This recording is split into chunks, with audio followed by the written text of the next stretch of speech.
Hello everyone, today I will show you how to show or find ruler scale on your PDF file using Foxit PDF Editor. Open your PDF file with Foxit PDF Editor and simply press Ctrl R from your keyboard and see this ruler bar now showing here and see this ruler icon you can put here, this one also, and see this one also, and see in this way you can use a ruler scale on your PDF file and see this, and press Ctrl R from your keyboard again and disappear ruler and see this. Again click on this Ctrl R from your keyboard and press Ctrl R again and see this.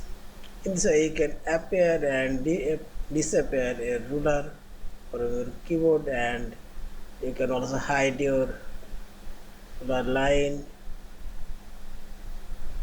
if you want. This is